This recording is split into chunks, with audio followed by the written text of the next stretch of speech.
오늘 여러분과 함께 나눌 말씀을 소개해 드리도록 하겠습니다.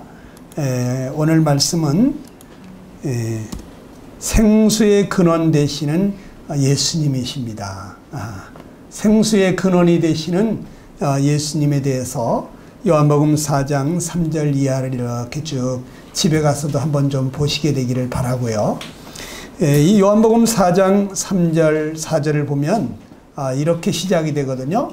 우리 같이 한번 읽어볼까요? 시작. 유대를 떠나사 다시 갈릴리로 가실새 사마리아로 통행하여야 하겠는지라 그랬어요. 예수님께서 유대 땅을 떠나셔서 이 갈릴리로 가려고 하시는데 사마리아를 통행해야 하겠다 이러십니다. 자, 사람들이 그 당시에 유대에서 저 갈릴리 나사렛이라든지 갈릴리로 갈 때 있잖아요. 이 사마리아로 통과하지를 않았어요. 이렇게 해변가로 해가지고 사마리아를 들어가지 않고 사마리아 주변으로 해서 해변가로 해서 갈릴리로 올라가곤 했습니다. 그런데 예수님께서 이 사마리아를 통과해가지고 행해야겠다 이러시는 거예요. 그 당시 유대 사람들이 생각과는 완전히 상상할 수 없는 그러한 행보를 하시고자 하셨습니다. 도대체 왜 그러셨을까? 4장 5절을 보니까 다 같이 시작. 사마리아에 있는 수가라 하는 동네에 이르시니 야곱이 그 아들 요셉에게 준 땅이 가깝고 거기 또 야곱의 우물이 있더라 그랬어요. 예수님이 왜 사마리아로 갔었을까? 남들은 가지 않으려고 하는 그 사마리아 땅. 이 사마리아가 어떤 곳이냐면 이 역사를 보게 되면 북왕국 이스라엘이 있던 곳이죠. 그래서 이 북왕국 이스라엘이 어떤 나라냐? 다윗 왕의 아들 솔로몬. 솔로몬 때는 이게 이제 남북이 다 하나였습니다만은 그 이후에 그 아들 르호보암 때에 정치를 너무 아주 복종을 해서 이 북쪽에 10개의 지파가 따로 모이게 하셨죠. 그래서 거기 북왕국 이스라엘이라는 나라가 세워지게 됐어요. 그런데 이 나라가 어떻게 됐냐면 아시리아에게 완전히 정복을 당해서 없어집니다. 그러니까 하나님을 모르는 이방 민족들에게 하나님의 선택한 백성들이 짓밟힘을 당해서 나라가 없어져요. 왜 이런 일들이 일어날까요? 이 너무나 부도덕하고 부정하고 부패했기 때문에 하나님께서 회초리를 대시는 것입니다. 자식들도 잘못할 때 우리가 회초리를 대잖아요. 사랑의 매. 그것처럼 하나님께서 사랑하는 선택한 백성이지만 이방 민족들을 채찍으로 사용을 하셨습니다. 그래서 이 사마리아가 어떤 곳이냐 하면은 사마리아는 그 멸망하기 전에 북쪽에 자기들이 제단을 쌓고 거기에서 하나님을 예배한다고 금송아지를 만들어 놓고 거기서 경배하고 하나님이 명하신 남쪽 유대 땅 예루살렘의 그 성전에 가서 예배드리지 못하도록 했어요. 그래서 하나님은 성전에서 거기서 제사를 받으시고 예배를 받으시겠다고 했는데 북왕국 지도자인 여로보암이 이 북쪽에다가 제단을 크게 두 군데 만들어 놓고 금송아지를 만들어 놓고 이것이 너희를 애굽에서 인도하신 신이다 이러면서 여기서 제사 지내면 된다 이렇게 했습니다. 그래서 이 하나였던 나라를 둘로 갈라놓은 사람이 바로 여로보암이에요. 그리고 또 이 아시리아에게 정복을 당해가지고 사마리아 사람들은 완전히 혼혈족이 됐어요.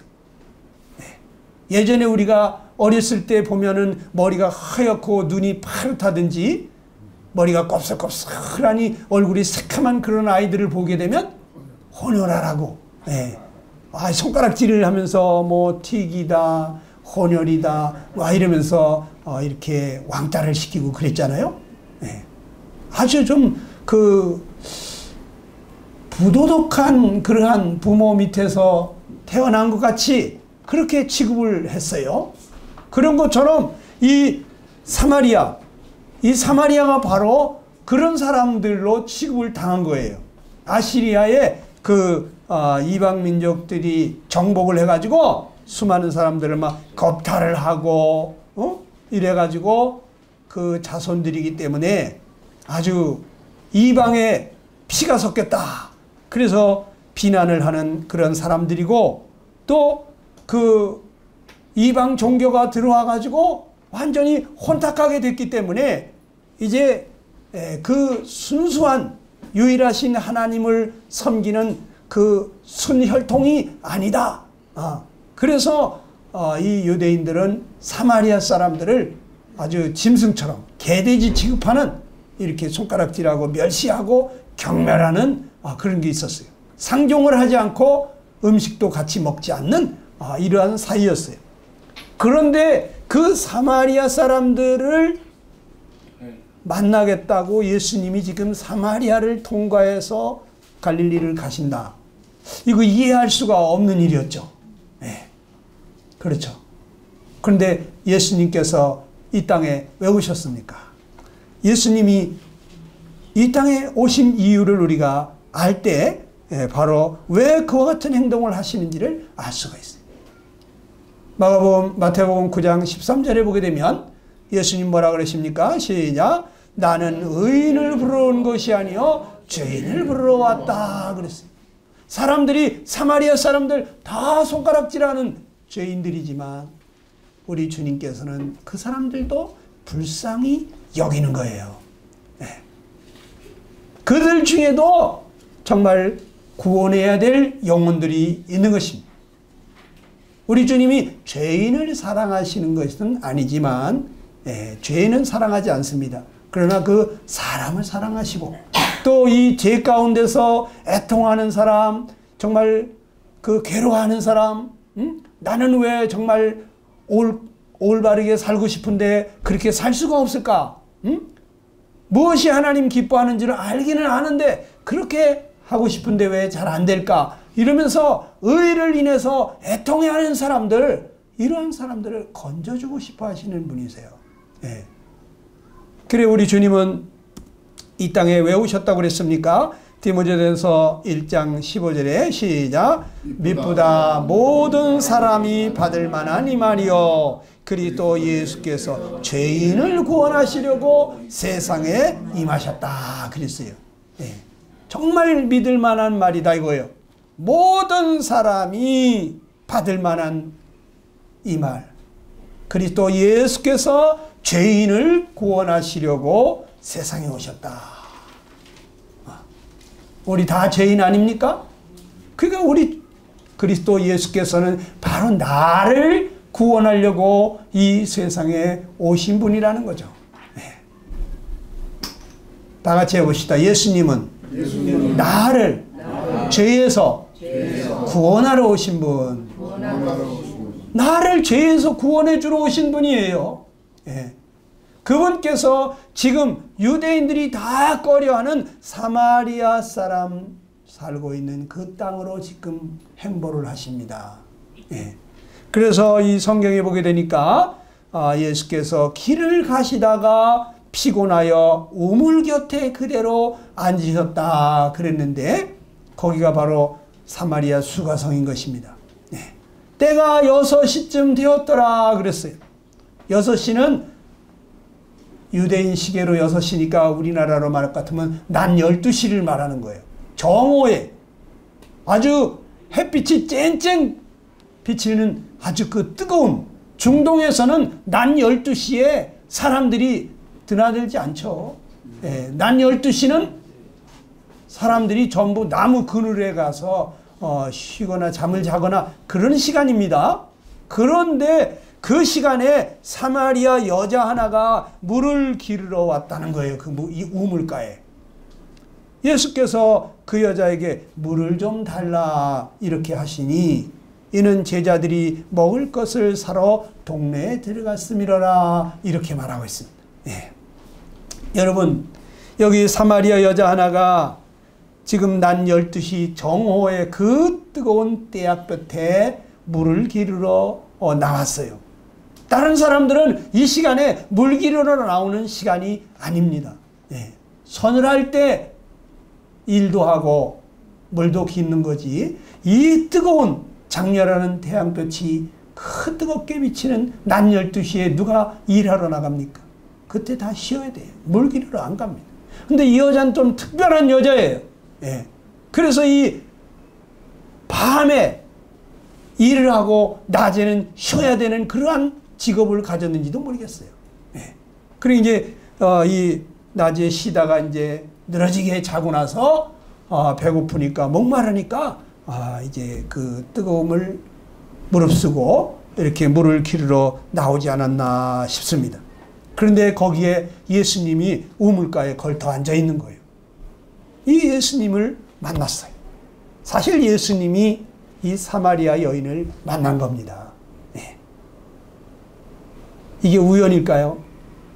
여러분, 우연히 그 여자가 나오는 그 시간에, 물 기르러 나오는 그 시간에 예수님이 거기 시간 맞춰서 우물가에 거기 가서 앉은 이것이 우연일까요?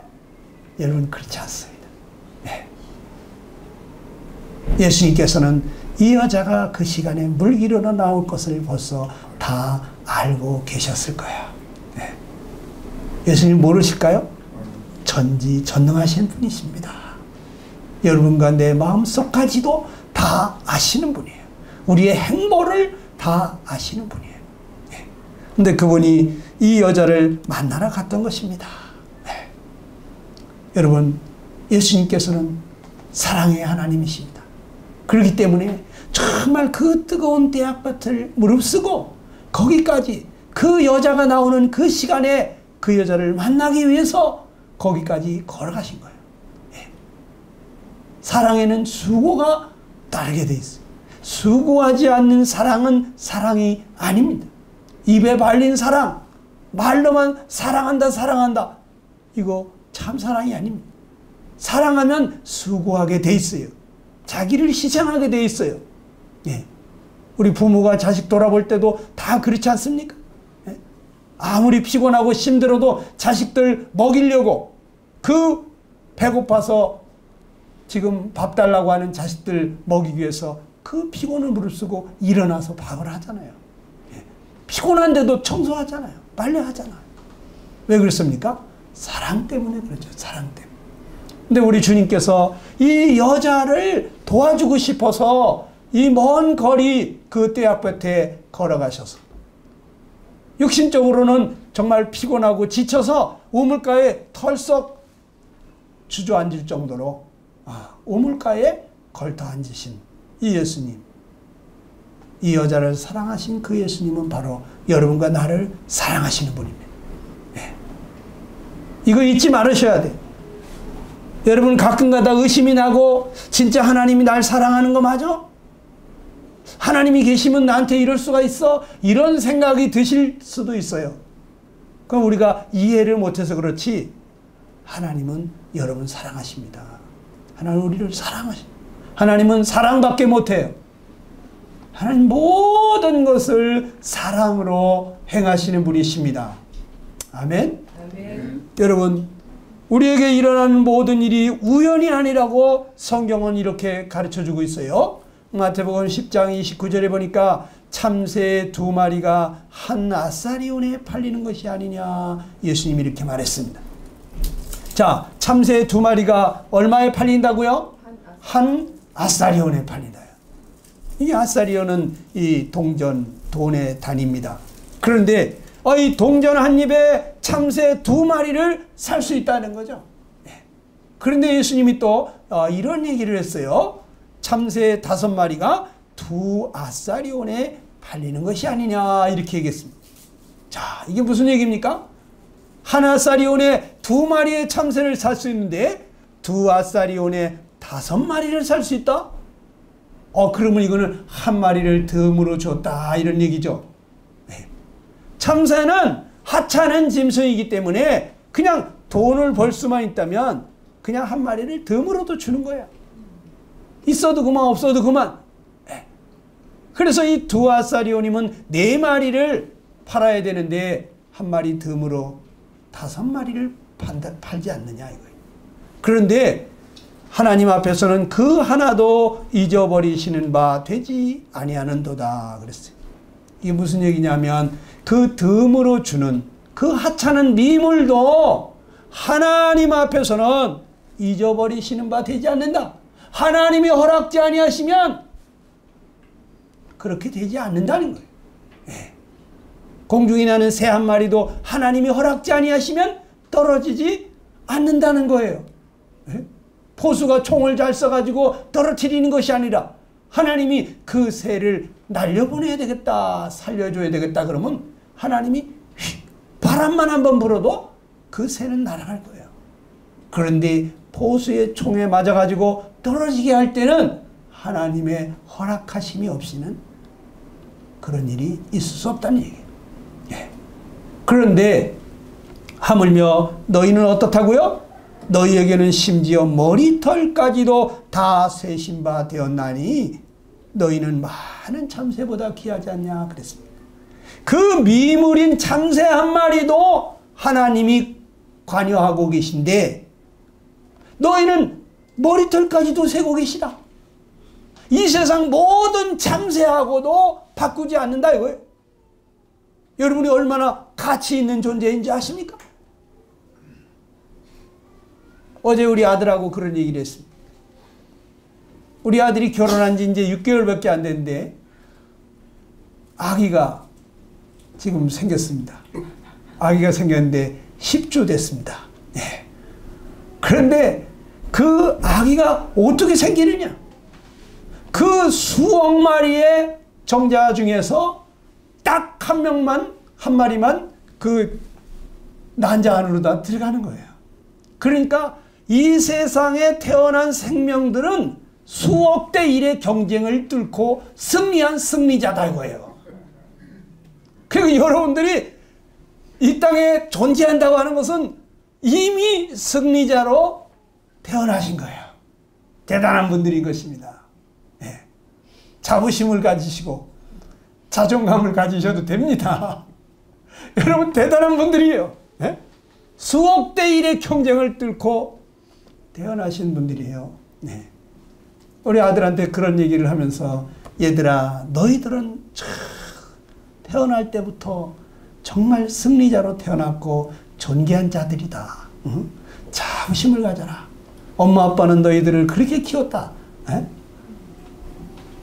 여러분 그런데 우리 머리털까지도 세고 계시다고 하시는 그 하나님. 그러니까 여러분들 우리 일상사 속에서 일어나고 있는 일들에 대해서 이것을 그냥 우연히 일어나는 것처럼 생각하시면 안 돼요. 내가 이곳에 오게 되는 것도 어떤 전도자들을 만났든지 믿는 사람들을 만났든지 믿는 가족들의 권유로 이곳에 왔든지 여러분들이 이곳에 올 수 있다고 하는 것은 하나님의 허락하심이 없이는 되어지지 않는다는 거예요. 네. 하나님이 마귀한테 여러분들을 넘겨줘 버리면 마귀가 여러분들을 이곳에 올 수 있게 놔두겠어요?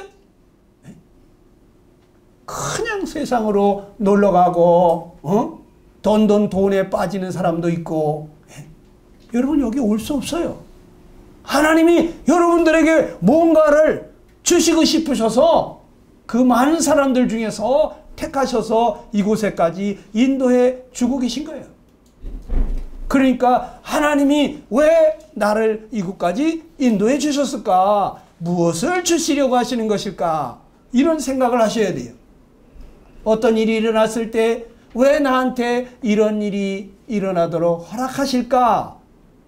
하나님은 사랑의 하나님이라는데, 우리에게 복 주시기를 원하시는 분이라는데, 나에게 또 무슨 복을 주시려고 이런 일을 허락하셨을까? 이렇게 생각을 해야 되는데, 사탄 마귀는 여러분 마음 가운데 의심을 심어주는 겁니다. 하나님이 어디 있어? 하나님이 있으면 이런 일이 일어나게 하겠어? 그러면서 여러분도 하나님을 불신하게 만드는 것입니다.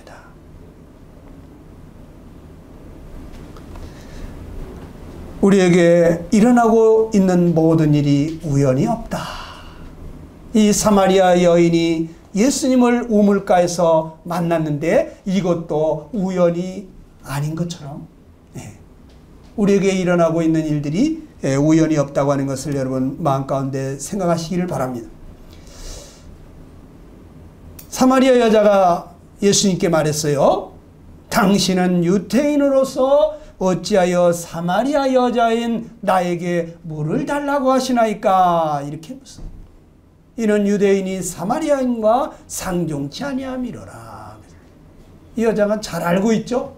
유대인들은 사마리아 사람들을 경멸하고 멸시하고 아주 그냥 손가락질하는 그런 사람인데, 그런데 우물가에 어떤 유대인 남자가 하나 앉아가지고 나에게 물 좀 주시오, 이와 같은 얘기를 할 때, 당신은 유대인인데 어째서 사마리아 여자인 나에게 물을 다 달라고 하십니까? 이런 얘기를 하는 것입니다.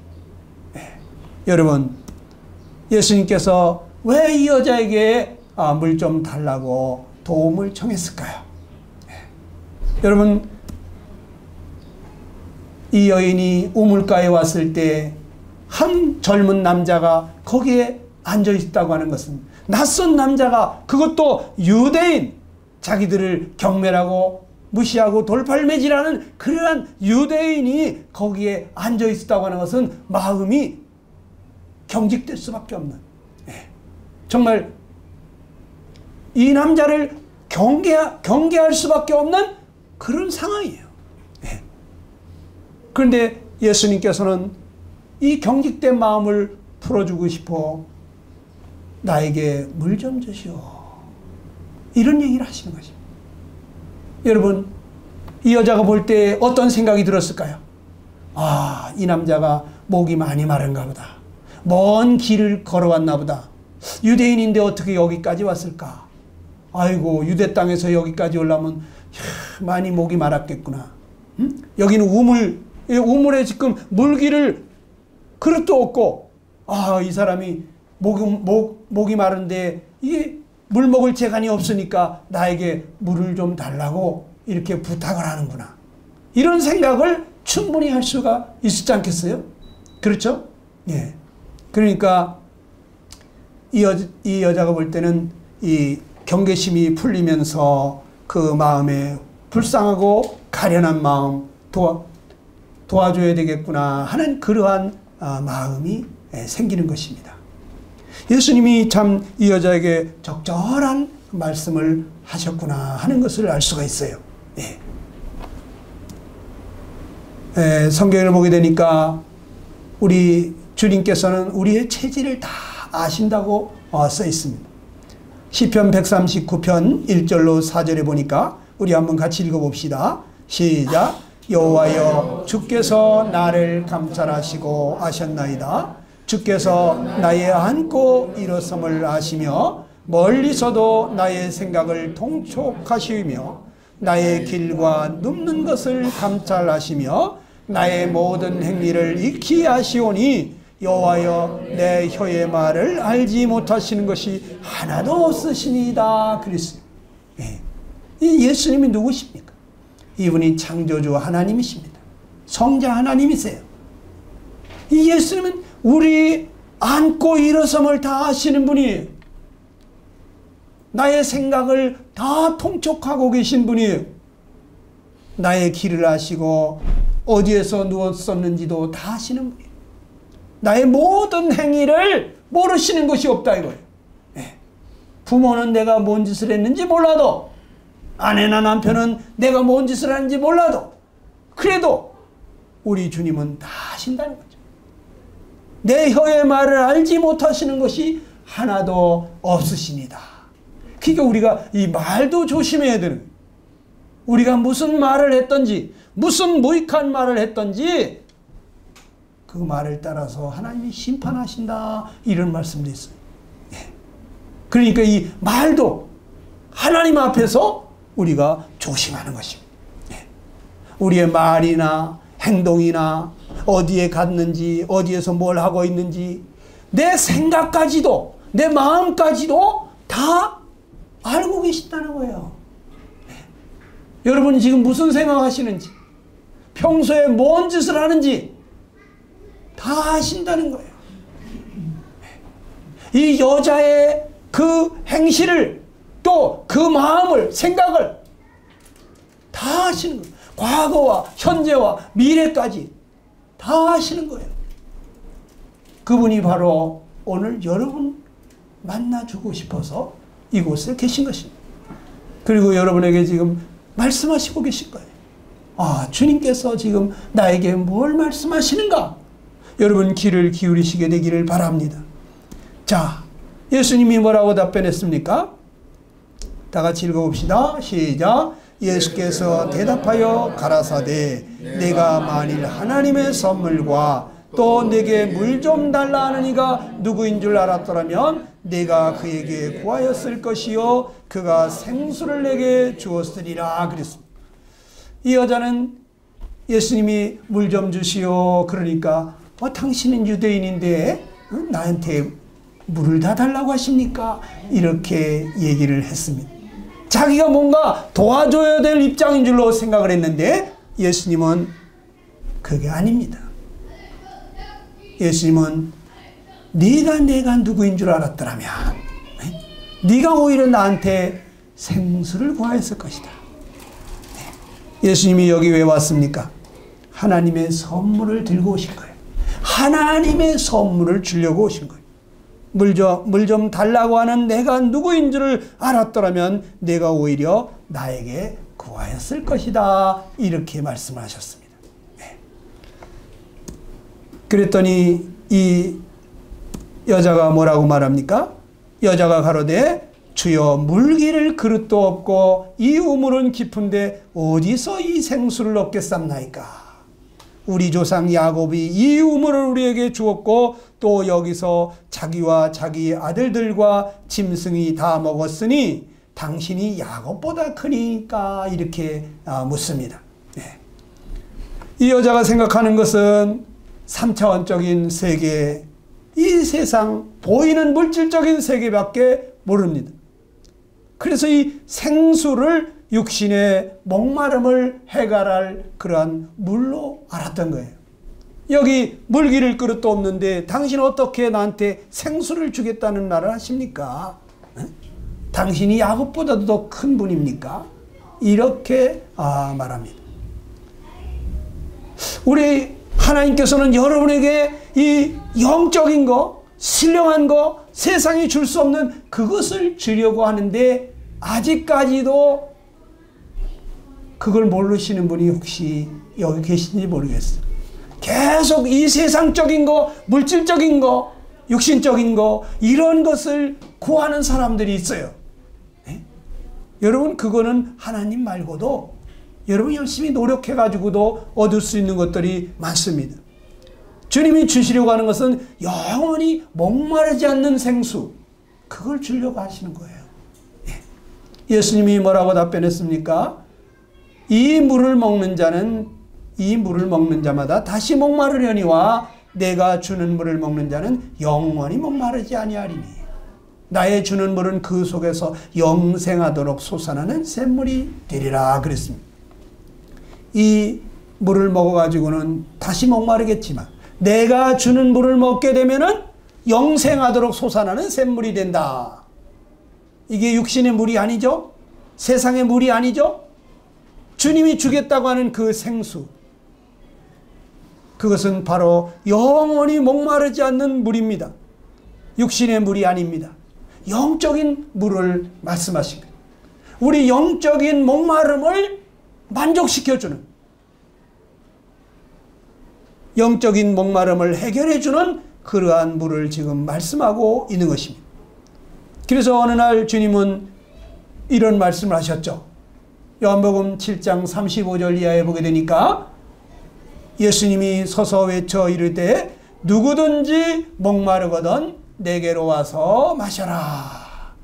나를 믿는 자는 성경의 이름과 같이 그 배에서 생수의 강이 흘러나오리라 하시니 이는 그를 믿는 자들이 받을 성령을 가리켜 말씀하신 것이라고 했습니다. 예. 주님이 말씀하시는 것은 이 세상의 목마름을 얘기하는 것이 아닙니다. 우리의 영혼의 목마름, 이 영혼을 만족해 할 그러한 생수를 주겠다고 하는 거예요. 우리 주님을 믿게 될 때, 그 주님을 믿게 될 때 받을 성령을 주시겠다고 하는 것입니다.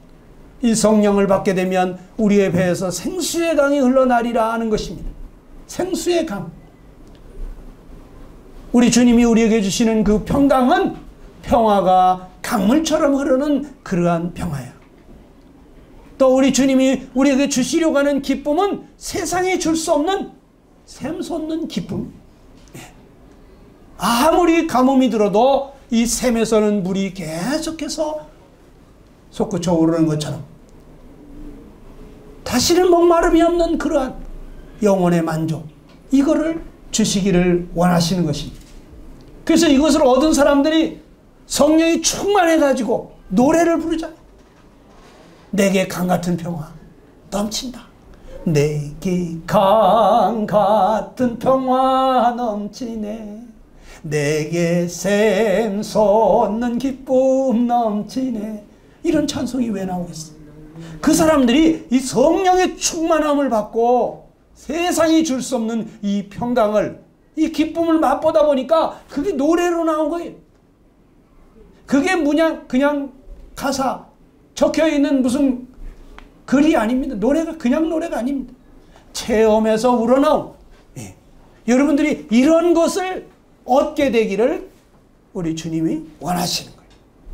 여러분, 샘솟는 기쁨, 어떤 환경을 초월한 그 마음의 평화, 이런 거 얻고 싶지 않습니까? 이런 거 우린 다 갖기로 원합니다. 그런데 우리 주님이 이것을 주려고 하는데 여자가 뭐라고 그럽니까? 주님, 그런 물이 있으면 내게도 주십시오. 주여, 이런 물을 내게 주사 목마르지도 않고 또 여기 물 길러 올지도 않게 해주십시오. 아이고, 그런 물이 있으면 나도 좀 그 물 좀 주십시오 하는 거죠. 예. 그런데 이 여자는 지금도 육신의 물을 얘기하는 줄로 착각하고 있어요. 예. 왜냐하면 여기 물 길러 오지도 않게 해달라고. 예. 주님이 주는 그러한 물은 무슨 특별한 물? 육신의 갈증을 채워주는데 그 물을 먹으면 목마름이 없는 그런 물인 줄로 착각하고 있어요. 예. 아직까지도 주님이 뭘 주시려고 하는지를 모르고 있습니다. 우리 중에도 그런 사람들이 있잖아요. 계속해서 육신적인 건강, 물질적인 풍요, 자식들 잘 되고 사업이 번창하고 세상에서 잘 되는 거, 그것을 구하는 사람들이 있죠. 그런데 우리 주님이 주시려고 하는 것은 우리에게 성령을 주시려고 하는 것입니다.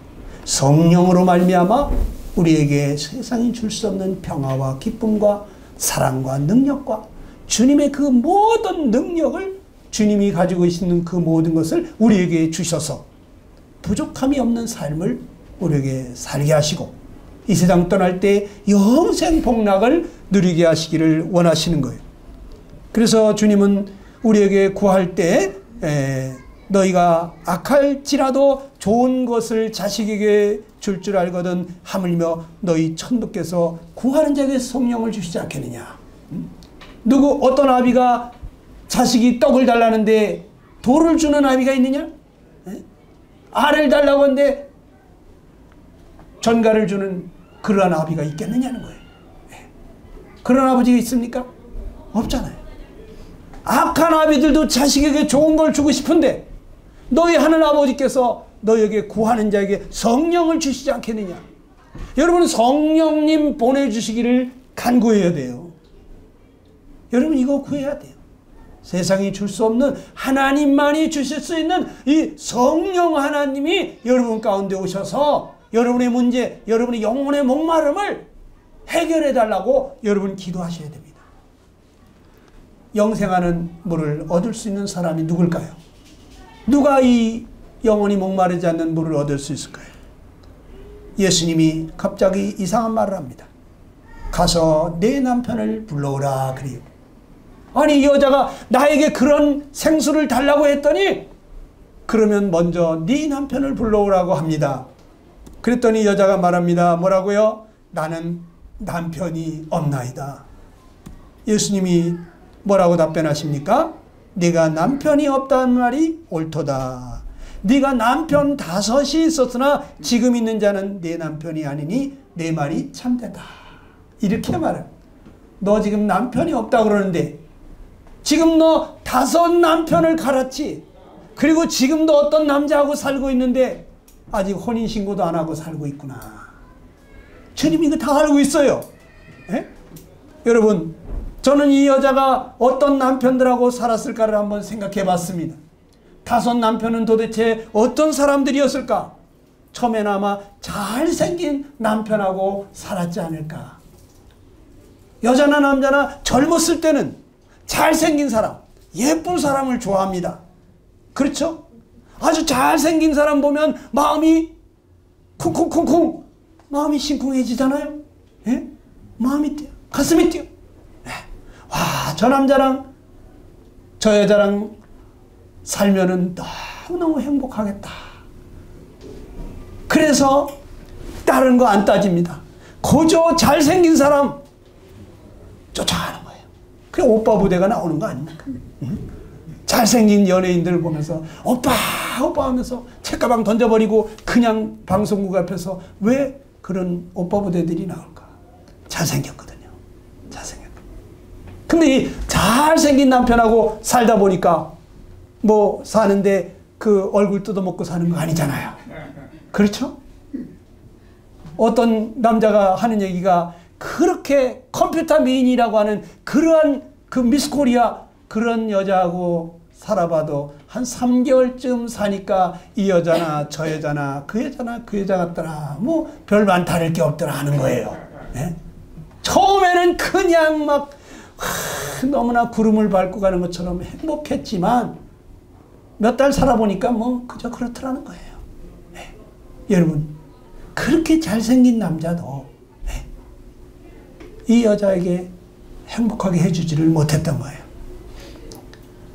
근데 보니까 돈 많은 남자가 자기를 좋아하거든요. 아 그래 뭐니 뭐니 해도 뭐니가 있어야 돼. 이 돈이 있어야지 먹고 살지 얼굴 뜯어 먹고 살 게 아니잖아요. 그래서 2번째 만난 남편은 아마 돈 많은 남자가 아니었을까. 그래서 이제 그 궁색함이 없이 마음대로 사고 싶은 거 사고 하고 싶은 거 하고 다니고 싶은 데 다니면서 돈을 풍부하게 쓰면서 얼마나 행복했을까. 네. 그래 이제 돈 많은 남자하고 살다가 보니까 아, 이 남자도 이 권세 가진 남자 밑에 가면은 쩔쩔쩔쩔 매고 돈도 상납을 해야 되고 멀쩡하게 돈을 뺏기다 하는 거지. 근데 그 권세 가진 사람이 이리 오라 그러면 이리 오고 저리 가거라 그러면 가고 좌지우지 마음대로 하는 것을 보면서 야 저런 남자하고 살면 내가 부족함이 없겠다. 그래서 아마 3번째 남자는 권세 높은 남자를 만났지 않았을까. 저는 이런 생각을 해봅니다. 네? 그런데 이 권세 가진 사람이 누구든지 자기 마음대로 좌지우지하고 그렇게 부릴 수가 있다고 보니까 이 여자 저 여자도 이리 오라 저리 오라 해가지고 어느 날은 보면 밤늦게 들어오고 어느 날은 며칠씩 출장을 갔다가 온다고 그러는데 이 외간 여자를 만나거든요. 그런 이 결혼해 보신 분들은 여자분들은 특별히 남자가 바람 피는 거 다른 건 다 용납해도 그거는 못 견딘다고 하더구만. 맞습니까? 네? 여러분 남자들은 그렇게 생각을 안 하는데 여러분 정신 차리셔야 돼요. 여자들이 남편이 바람피는 걸 못 견뎌합니다. 아주 그냥 막 질투가 나고 그냥 막 밥도 해주기 싫고 다 때려 부시고 싶고 살기도 싫고 막 죽고 싶고 막 자살하고 싶고 심지어 갈라서 자고 이혼하자고 하잖아요. 그래서 이 권세 높은 남자하고 살다가 이 부도덕한 남자를 보면서 정말 저렇게 훌륭한 인격적이고 도덕적이고 누구든지 모든 사람들이 훌륭하다고 품격 높은 그러한 남자를 보는 순간에 이 남자로구나. 이런 남자하고 살아야지. 저렇게 부도덕하고 부정한 남자하고는 살 수 없다. 그래서 아마 네 번째 만난 남자는 굉장히 도덕적인 남자가 아니었을까 이런 생각을 해봅니다. 이 사람은 굉장히 교양 있고 품격 있는 사람이에요. 모든 사람들이 우러러보는 그런 칭찬하고 인정하는 그런 사람인데 이 사람하고 같이 살다 보니까 자기도 괜히 교양이 있는 사람인 것처럼 자기 품격이 올라가는 것처럼 그렇게 모든 사람이 자기를 우러러보는 것처럼 아마 그렇게 생각하며 행복해했을지도 모르겠어요. 근데 얼만큼 살다 보니까 이 아주 품격 높은 이 사람 수준에 맞춰서 같이 사는 것이 너무너무 깝깝하고 답답하고 힘들어. 눌리는 거야. 그 자꾸 가끔 가다가 이 사람하고 같이 살다가 보면은 지적을 당하고 여보 그러면 안 되지 교양 없이 이런 소리 한마디씩 들으면 기가 눌린단 말이지. 그래서 알게 모르게 참 존경받고 인정받는 건 좋은데 그런데 깝깝하고 답답함을 느낍니다. 저 남자처럼 저렇게 살아야 하는데 그런데 그렇게 살고 싶은데 안 되는 거예요 자기 자신이. 그래서 늘 뭔가 마음에 이렇게 답답함과 눌림을 가지고 살다가 어느 날 보니까 자기 취향에 딱 맞는 그런 사람이 나타났어. 이 사람은 그냥 둘이서 기가 막히게 취미가 적성이 딱딱 들어맞아요. 도둑질을 해도 밖에서도 내가 망가질 테니까 갔다 와. 이렇게 아주 손발이 짝짝 맞는 사람이야. 그 맨날 같이 먹고 마시고 놀러 다니고 부어라 마셔라 하면서 살다가 보니까 너무너무 재밌고 정말 이 남자인가 보다 싶었죠. 거기 살다가 보니까 점점 나이는 들어가지 건강이 약해지지 놀러 가고 싶어도 뭐 관절이 아프지 아니 건강이 따라줘야지 놀러 다니고 또 돈이 있어야지 그렇지 않습니까? 근데 점점 나이 들어가고 힘 빠지고 사람 몸이 약해지고 돈 떨어지면 자기 하고 싶은 건 많은데 그렇게 할 수가 없어요. 그래서 이 남자하고도 또 못 살고 지금 어떤 남자하고 지금 살고 있긴 사는데 이 남자가 내 남자인가 이 남자가 나를 행복하게 해줄 수 있을까 생각하지만 이 남자인지 아닌지 지금 탐색 중이라 아직까지 혼인신고도 못하고 6번째 남자하고 살고 있어요. 그래 주님이 너 5 남자가 있었지만은 지금 살고 있는 남자도 네 남자가 아니구나 네 남편이 아니구나 이렇게 말씀하신 거 아니겠나 그런 상상을 한번 해봤습니다. 여러분 참된 만족을 주는 남편이 누구일까요? 여러분 정말 지금까지 돈이면 될 줄 알고 또 잘생긴 사람하고 살면 행복할 줄 알고 또 정말 더 높은 권세를 잡으면 또 내 적성에 맞는 그러한 직업을 가지면 내 취미생활 하면서 살면 될 줄로 생각하고 살아왔겠지만 그러나 여러분 정말 만족하십니까? 우리 주님은 여러분의 영혼을 만족시켜 주실 수 있는 분은 주님밖에 없다는 것을 여러분에게 말씀하시는 거예요. 그런데 이 여자가 그걸 몰랐었죠. 여자가 말합니다. 메시아 곧 그리스도라고 하는 이가 오실 줄을 내가 아는데 그가 오시면 모든 것을 우리에게 구하실 겁니다. 언젠가 하나님이 우리를 이 죄에서부터 구원해 주실 구원자를 보내주시리라고 약속하신 대로 그리하실 줄을 나는 믿고 있는데 그분이 오셔야 할 텐데 그분이 오실 줄을 우리 기다리고 있다. 그랬더니 예수님이 뭐라고 말합니까? 다 같이 시작. 예수께서 이르시되 내게 말하는 내가 그러라. 내가 바로 네가 기다리고 기다리던 메시아다 하는 것을 알게 해줬어요. 이 여자의 그 영혼의 갈급함, 정말 그 무엇으로도 채워지지 않는 그 영혼의 그 허전한 것을, 목마름을 채워주시고 싶어서 주님이 모든 유대인들이 꺼려하는 그 사마리아 땅으로 그 먼 길을 마다 그 떼약 끝에 거기까지 가신 것이 아니겠네요. 그 주님이 오늘 여러분들을 만나주고 싶어 하십니다. 네. 이 여자는 예수님이 바로 메시아라고 하는 것을, 자기가 만난 이분이 바로 구원자라고 하는 것을 알았을 거예요. 그래서 물길로 왔던 이 여자가 물동이를 버려두고 동네로 뛰어들어가서 사람들에게 말합니다. 나의 행한 모든 일을 내게 말한 사람을 와보라. 이는 그리스도가 아니냐? 저희가 동네에서 나와서 예수께로 오더라. 네. 이 여자는 평상시에는 동네 사람 만나기도 싫어했을 거예요. 네. 동네 사람이 저 여자는 벌써 남편을 5이나 갈았어?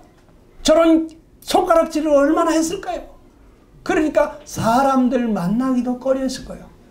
그런데 지금 그가 그렇게도 갈망하고 원했던 그 영혼의 생수가 되시는 그분을 만나고 나서 지금 동네 사람들 앞에 부끄러운 줄도 모르고 나의 행한 모든 일을 다 알고 계시는 이분이 바로 우리가 기다리고 기다리던 메시아가 아니겠느냐.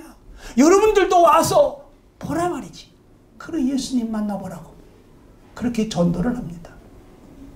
이 여자의 심령에 놀라운 변화가 일어난 거예요.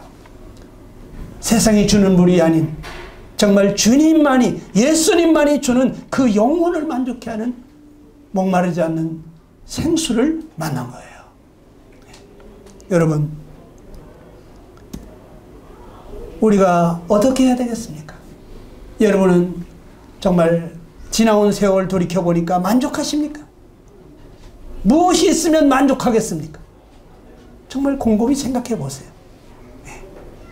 여러분의 영혼을 만족시켜 주실 수 있는 분은 예수 그리스도밖에 없습니다. 성경은 우리에게 말합니다.